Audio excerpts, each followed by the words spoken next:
आखिर जिंदगी में असली सुखी कौन सा व्यक्ति है? इस विषय पर गौतम बुद्ध की बेहद ही प्रसिद्ध कहानी की शुरुआत करते हैं। हम हमेशा उन चीजों के पीछे भागते रहते हैं जो हमारे पास नहीं है। हम भविष्य में उन्हें पाने के लिए लगातार प्रयास करते रहते हैं, लेकिन हम यह भूल जाते हैं कि जिस चीज को पाने का हम प्रयास कर रहे हैं उसके कारण हमारा वर्तमान दुखी हो रहा है। हमारे वर्तमान की सारी खुशियां हमसे छिन रही हैं। इस कहानी में आप यह समझ पाएंगे कि किस प्रकार आपका जो वर्तमान है वही सर्वश्रेष्ठ समय है। इस समय को आपको भरपूर ढंग से जीना चाहिए, क्योंकि यह समय जो आज आपके पास है वह दोबारा नहीं लौटने वाला। बहुत समय पहले की बात है, एक नगर में एक बहुत ही गरीब व्यक्ति रहता था। वह जब भी किसी धनी व्यक्ति को देखता तो वह मन ही मन बोलने लगता और कहता, हे भगवान, तूने मुझे इतना गरीब क्यों बनाया? इन अमीर व्यक्तियों को देखो, ये लोग कैसे ढंग से खेल रहे हैं, जीवन का आनंद ले रहे हैं, और एक मैं हूं जो हर रोज एक एक पैसे के लिए तरस जाता हूं। मेरे पास तो फूटी कौड़ी तक नहीं है और यह लोग पैसे बर्बाद कर रहे हैं। हे भगवान, मुझे भी अमीर बना दे। एक दिन वह व्यक्ति इसी तरह बोल रहा था, तभी उसके पास से एक बौद्ध भिक्षु गुजर रहे थे। उन भिक्षु ने उस गरीब व्यक्ति की सारी बातें सुन ली और तभी वह बौद्ध भिक्षु उस व्यक्ति से कहते हैं, क्या बात है भंते, तुम इतने परेशान क्यों हो? तुम इतने दुखी क्यों लग रहे हो? क्या कोई तकलीफ है तुम्हें? तभी वह व्यक्ति कहता है, हे गुरुदेव, मैं बहुत दुखी हूं, मैं बहुत गरीब हूं। मेरे पास तो खाने तक के लिए पैसे नहीं बचते। मैं एक एक पैसों के लिए तरस जाता हूं। इस दुनिया में मेरा कोई नहीं। मैं सुखी होना चाहता हूं। मुझे सुखी होना है, मुझे अमीर होना है। हे गुरुवर, क्या आप मुझे कोई ऐसा उपाय बता सकते हैं जिससे मैं जल्द से जल्द अमीर हो जाऊं और मेरे पास किसी चीज की कोई कमी ना रहे? उस व्यक्ति की यह बात सुनकर उन बौद्ध भिक्षु ने उस व्यक्ति की तरफ ध्यान से देखा और फिर उस व्यक्ति को कहते हैं, भंते, तू मेरे साथ चल। इतना कहकर वह भिक्षु उस गरीब व्यक्ति को एक अमीर व्यक्ति के घर ले गए। उस अमीर के घर को देखकर उस गरीब व्यक्ति की आंखें फटी की फटी रह गईं। उस गरीब व्यक्ति ने उन भिक्षु से कहा, हे गुरुवर, इतना अमीर होने के लिए तो मैं कुछ भी कर सकता हूं। यदि मेरे पास इतने पैसे हो तब तो क्या ही बात है, इस घर में तो कितना आनंद आता होगा।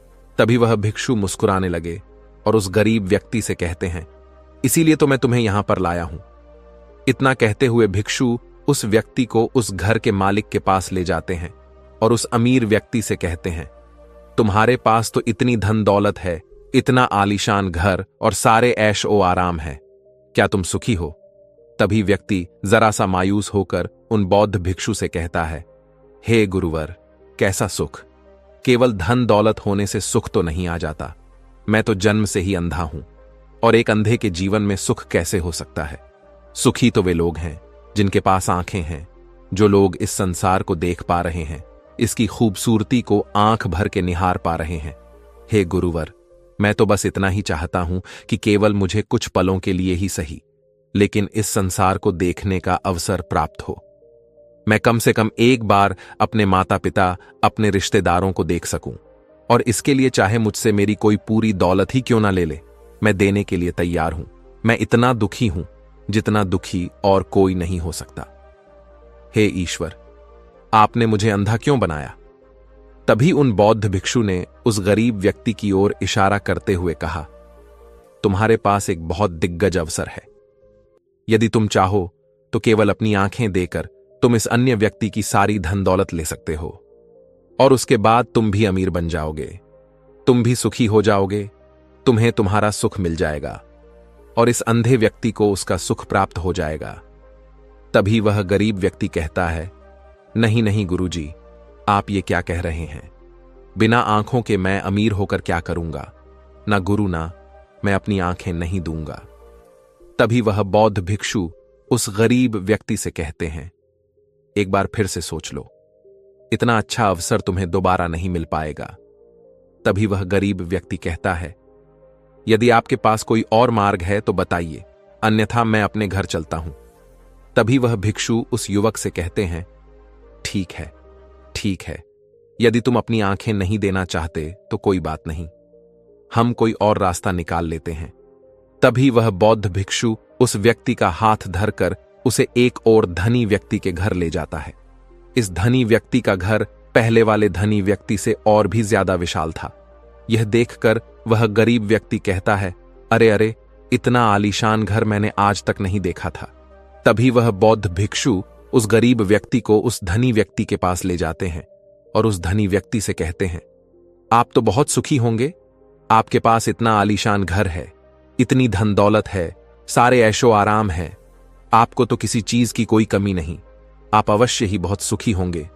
तभी वह धनी व्यक्ति मायूस होकर उन बौद्ध भिक्षु से कहता है, आप यह कैसी बातें कर रहे हैं? आप तो जानते हैं कि मेरे दोनों हाथ काम नहीं करते, मैं अपाहिज हूं। यह जो इतनी धन दौलत आप देख रहे हैं, इन्हें देखकर भी मैं अपने हाथ वापस नहीं ला सकता। तो ऐसे में यह धन दौलत मेरे किस काम की? इससे तो अच्छा होता कि ईश्वर ने भला ही मुझे गरीब बनाया होता, लेकिन कम से कम मेरे दोनों हाथ मुझे सही दे देता। ना जाने भगवान ने मुझे क्यों अपाहिज बना दिया। जितना दुखी मैं हूं, उतना दुखी और कोई नहीं होगा। तभी एक बार फिर उन बौद्ध भिक्षु ने उस गरीब व्यक्ति की ओर इशारा करते हुए कहा, भंते, तुम्हारे पास एक और मौका है। यदि तुम चाहो तो अपने दोनों हाथ देकर इस अमीर व्यक्ति की सारी धन दौलत ले सकते हो। क्या कहते हो? क्या तुम तैयार हो? और अब की बार तो तुम्हें आंखें भी नहीं देनी होगी, तुम्हारी आंखें तुम्हारे साथ ही रहेंगी। तभी वह गरीब व्यक्ति उन बौद्ध भिक्षु से कहता है, अरे महाराज, आप ये क्या कह रहे हैं? एक अपाहिज होकर मैं इस धन दौलत का क्या करूंगा? क्या आपके पास कोई ऐसा अमीर व्यक्ति नहीं है जिसका पूरा शरीर भी स्वस्थ हो और उसके पास बेशुमार धन दौलत भी हो? तभी वह बौद्ध भिक्षु उस व्यक्ति का हाथ धर करके उसे तीसरे अमीर व्यक्ति के पास ले जाते हैं। उस अमीर व्यक्ति के पास उसका अपना महल था। यह देखकर वह गरीब व्यक्ति उन बौद्ध भिक्षु से कहता है, हे गुरुवर, यह तो अवश्य ही बहुत सुखी होगा। इसके पास तो इतना आलीशान महल है, इसके पास तो इतनी सारी धन दौलत है, ये अवश्य ही बहुत खुश रहते होंगे, इनका जीवन तो आनंद में होगा। तभी वह बौद्ध भिक्षु उस गरीब व्यक्ति को उस धनी व्यक्ति के पास ले जाते हैं और फिर उस धनी व्यक्ति से कहते हैं, आप तो अवश्य ही खुश रहते होंगे, क्योंकि आपके पास इतना आलीशान महल है, इतनी सारी धन दौलत है, आपके पास तो सारी सुख सुविधाएं भी हैं, आपका जीवन तो आनंद में बीतता होगा। इसके जवाब में वह अमीर व्यक्ति कहता है, हे गुरुवर, कैसा आनंद! मुझ जैसा दुखी इस दुनिया में और कोई नहीं होगा। मैं आज बहुत दर्द में हूं। मेरी पत्नी ने मुझे धोखा दे दिया है, वह किसी और से प्रेम करती है जो मुझसे भी अमीर है। आज मुझे समझ आया कि यह धन दौलत कभी किसी को सुख दुख नहीं दे सकती, और जब मन में दुख हो तो यह धन दौलत किस काम की।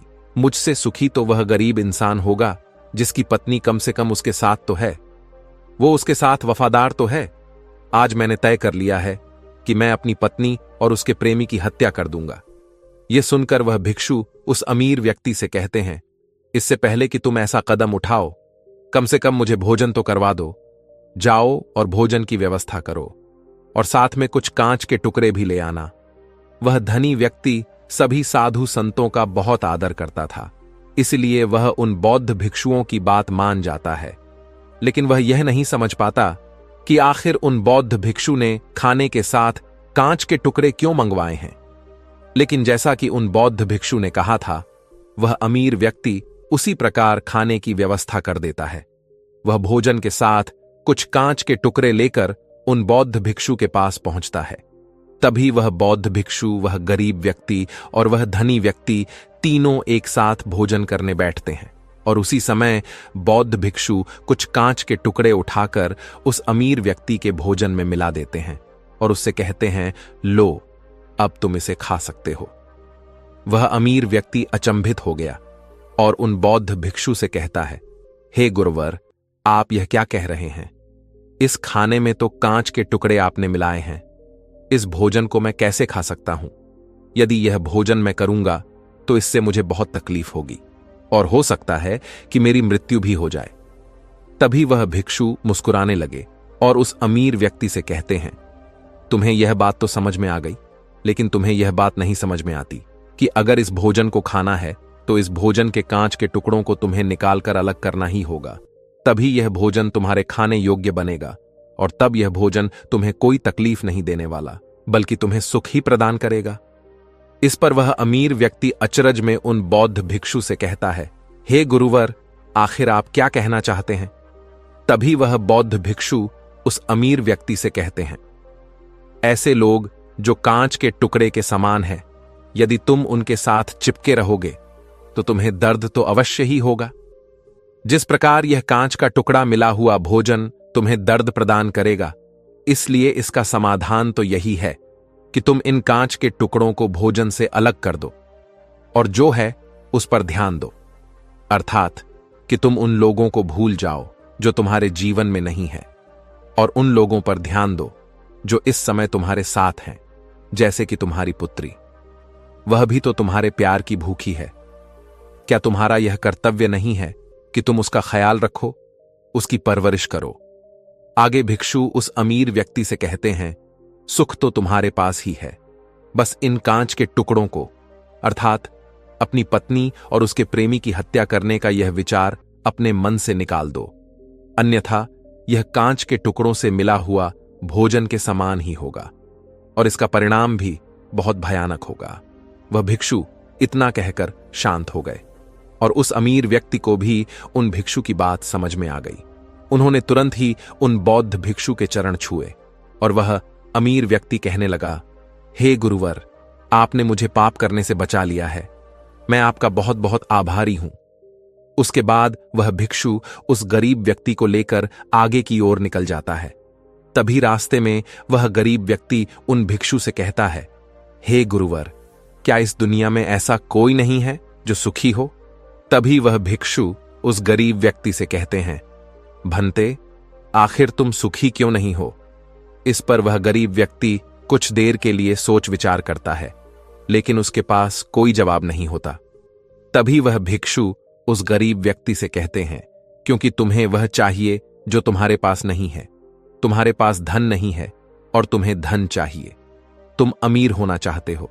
तुम्हें लगता है कि वह तुम्हें सुख देगा, लेकिन तुम इस वास्तविकता को भी भूल रहे हो कि बाद में तुम्हें दुख भी वही देगा। जैसे कि जब हम पहले एक अमीर व्यक्ति के पास पहुंचे थे तो उसके पास आंखें नहीं थीं।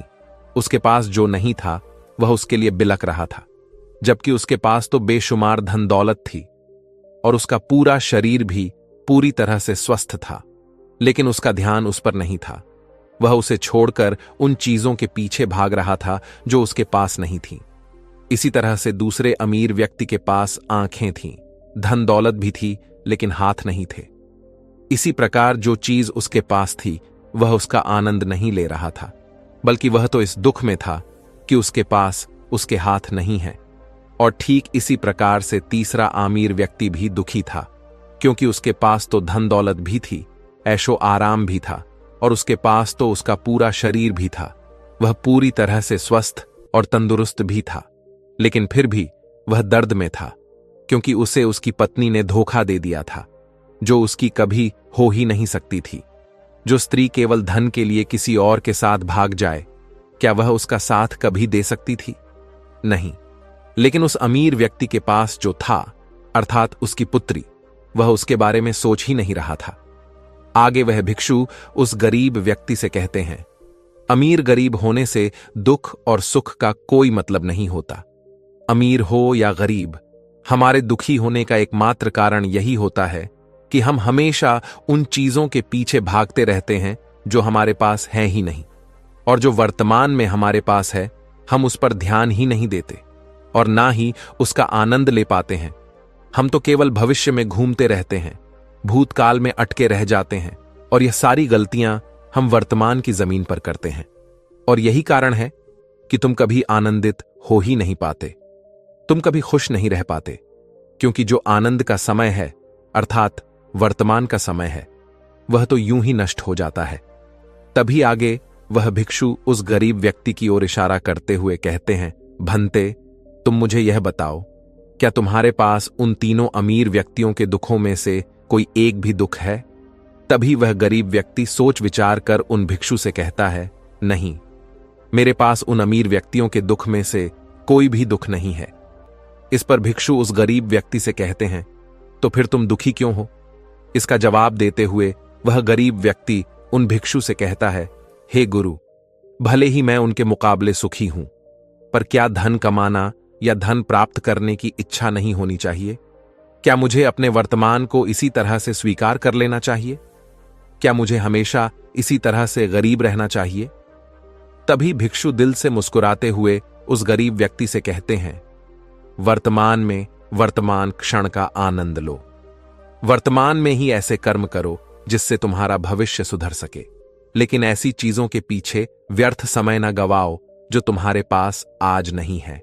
जो तुम्हारे पास आज है उसका आनंद लो, और जो तुम पाना चाहते हो उसके लिए केवल कर्म करो, और उस कर्म का फल तुम्हें भविष्य में मिलेगा। यानी इसकी चिंता में भी मत रहना, क्योंकि यदि तुम इसकी चिंता में रहोगे तो कभी सुखी नहीं रह पाओगे, भले ही हालात कितने भी बुरे क्यों ना हो। केवल अपने आज पर ध्यान दो और अपने कर्म मन लगाकर करो। इतना कहकर वह भिक्षु शांत हो गए, और गरीब व्यक्ति को भी उन बौद्ध भिक्षु की बात अच्छी तरह से समझ में आ चुकी थी। वह यह समझ चुका था कि अब से उसे अपने वर्तमान पर ध्यान देना है, उसे अपने वर्तमान को सुधारना है। उसके बाद उस गरीब व्यक्ति ने उन बौद्ध भिक्षु को प्रणाम किया और वापस अपने घर लौट गया। अब से वह गरीब व्यक्ति यह सोचकर हमेशा खुश रहने लगा कि कम से कम वह उन 3 अमीर व्यक्तियों से अधिक खुश है। उसके पास अधिक खुशियों की वजह है।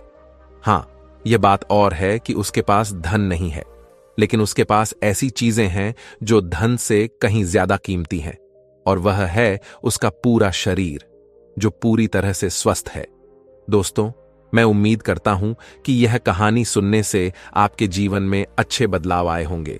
आपको इस वीडियो से क्या सीखने मिला, यह कमेंट करके जरूर बताइए, और अपने परिवार, दोस्तों या आपके करीबी इंसान के साथ यह कहानी शेयर करके उन्हें भी इस ज्ञान से परिचित करवाएं। बाकी अगर आपको यह वीडियो दिल से अच्छी लगी हो तभी इस वीडियो को लाइक कर देना, और आपने अब तक इस चैनल को सब्सक्राइब ना किया हो तो चैनल को सब्सक्राइब भी जरूर कर देना। आपका हर दिन शुभ हो और खुशियों से आपका जीवन भरा रहे। धन्यवाद। नमो बुद्धाय। चलिए बढ़ते हैं दूसरी कहानी की तरफ। इस कहानी में एक अजीब सा रहस्य बताया गया है, जिससे आप अपने अवचेतन मन की शक्ति को इस्तेमाल करके जिंदगी की कठिन से कठिन सफलता आसानी से प्राप्त कर सकते हैं। कैसे अपने अवचेतन मन की शक्ति को इस्तेमाल करना है, इसकी विधि क्या है, इस विषय पर हम आज एक अद्भुत कहानी आपको सुनाएंगे। दोस्तों, हमारा जो चेतन मन होता है उससे करीब 9 गुना अधिक ताकतवर हमारा अचेतन मन होता है। अगर 1 गुना ताकत हमारे चेतन मन के पास है तो इसका अर्थ यह हुआ कि उससे 9 गुना अधिक ताकत हमारे अवचेतन मन के पास है, क्योंकि अवचेतन मन ही हमारे पूरे शरीर को नियंत्रित करता है। चेतन मन हमारे दिमाग का एक हिस्सा है जो हमारे विचारों और भावनाओं से प्रेरित होता है, और हमारा चेतन मन ही तर्क वितर्क करने में हमारी मदद करता है। लेकिन दूसरी तरफ हमारा अवचेतन मन यह तर्क वितर्क नहीं करता। यह उस जानकारी को ग्रहण कर लेता है जो इसे चेतन मन देता है। इसीलिए जैसा हम अपने अवचेतन मन में सोचते हैं वैसे ही हम बनते चले जाते हैं। क्या आपने कभी इन बातों पर विचार किया है कि कोई व्यक्ति दुखी क्यों है और वहीं पर दूसरा व्यक्ति इतना सुखी क्यों है? एक व्यक्ति सुख और समृद्धि से भरा हुआ है, वहीं पर दूसरा व्यक्ति इतना गरीब और दुखी क्यों है? एक व्यक्ति भयभीत है जबकि दूसरा व्यक्ति आस्था और विश्वास से भरा हुआ है। एक व्यक्ति आलीशान महलों में रहता है, वहीं पर दूसरा व्यक्ति गरीब और टूटी फूटी कुटिया में रहता है। कोई बहुत सफल है तो कोई असफल। कोई व्यक्ति जरा सी मेहनत करके सफलता प्राप्त कर लेता है, और वहीं पर कोई दूसरा व्यक्ति जीवन भर मेहनत करने के बाद भी असफल ही रह जाता है। तो आखिर इन सब चीजों का कारण क्या है? क्या आपने कभी इन पर विचार करने की कोशिश की है? हमारे जीवन में जो भी अच्छा है वह हमारे चेतन मन पर निर्भर करता है। अर्थात यदि आप अपने चेतन मन में यह बात भरेंगे कि मेरे साथ जो कुछ भी होगा वह अच्छा होगा, मेरे साथ जो कुछ भी हो रहा है वह अच्छा हो रहा है, और मैं एक दिन कामयाब जरूर बनूंगा, तो आप अवश्य ही अपने जीवन में कामयाब बन जाएंगे। वहीं पर यदि आप अपने अवचेतन मन में बुरी बुरी बातें रखेंगे, अर्थात नकारात्मक बातें कहेंगे, तो आपके जीवन में केवल नकारात्मकता ही भर जाएगी। और आपके साथ कुछ भी अच्छा नहीं होगा। आप जहां जाएंगे वहां पर आपके हाथ केवल असफलता ही लगेगी। आप हमेशा निराश और परेशान ही रहेंगे, लेकिन उनका हल आपको कभी नहीं मिल पाएगा। इसलिए यदि आप भी अपने मन को अच्छी तरह से जानना चाहते हैं, वह सेवा काम करवाना चाहते हैं जो आप चाहते हैं, उसे अपने नियंत्रण में रखना चाहते हैं, तो इस कहानी को अंत तक जरूर देखिएगा, क्योंकि इस वीडियो में आपको ऐसी महत्वपूर्ण जानकारियां मिलेगी जिसकी मदद से आप अपना जीवन अच्छे से जी सकते हैं। आप जो चाहे उसे हासिल कर सकते हैं। आप जिस भी लक्ष्य को प्राप्त करना चाहते हैं उसे आप प्राप्त कर सकते हैं।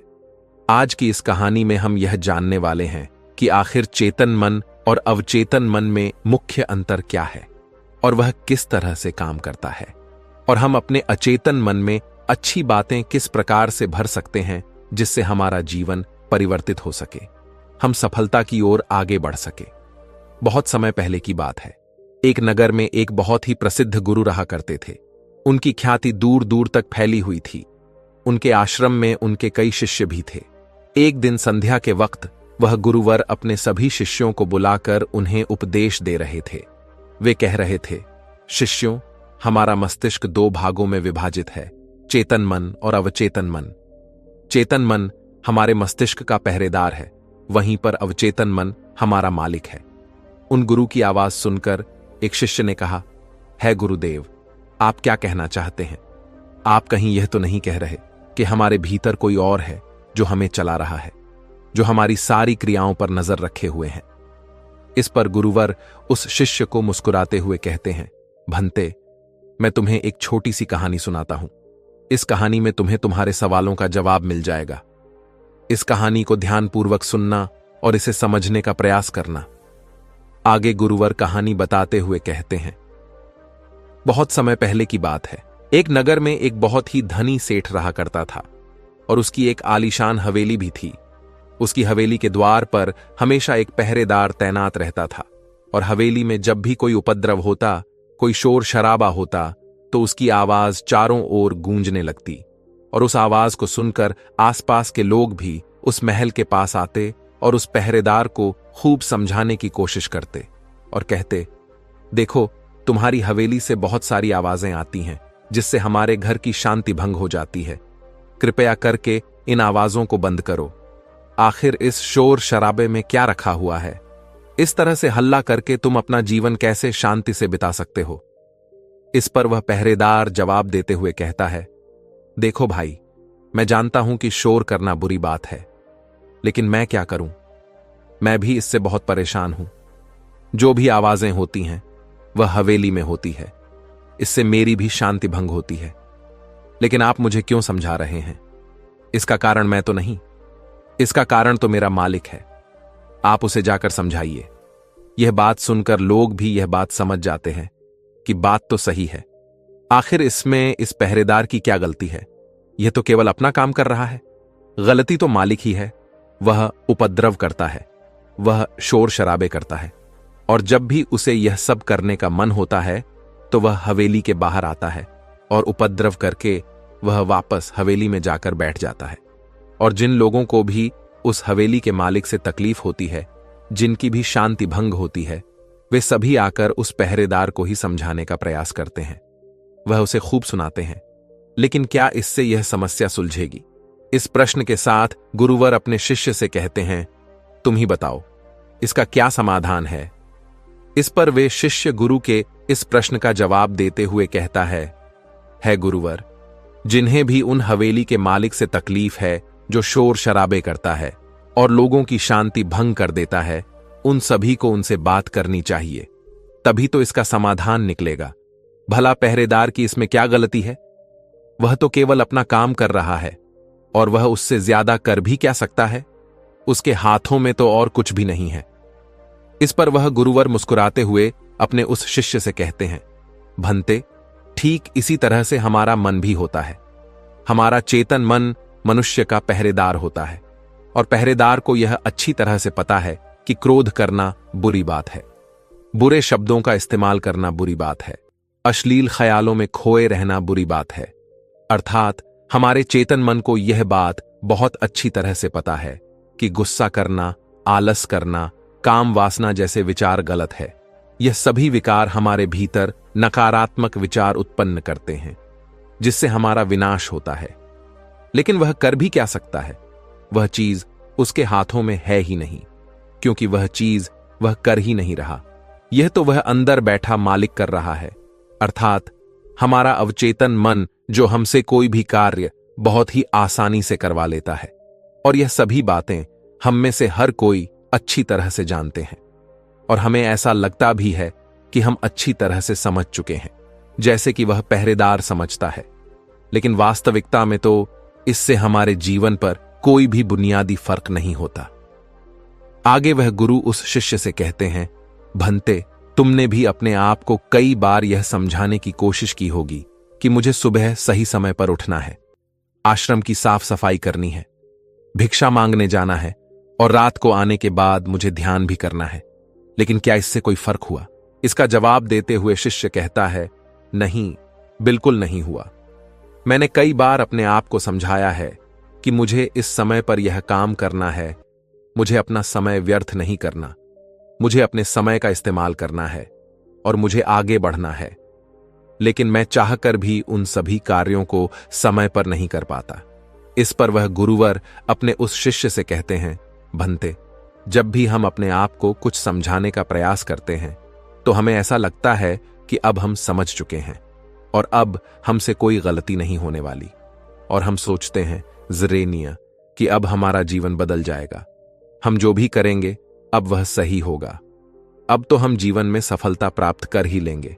लेकिन दूसरे ही पल हम यह पाते हैं कि हमारे जीवन में कोई बुनियादी बदलाव आया ही नहीं है, और ऐसा केवल हमारी नासमझी के कारण होता है। हम अपनी नासमझी के कारण अवचेतन मन की जगह पर अपने चेतन मन को समझाने का प्रयास करते हैं, अर्थात मालिक को त्याग कर हम पहरेदार से बात करते रहते हैं और उसे समझाने की कोशिश करते हैं।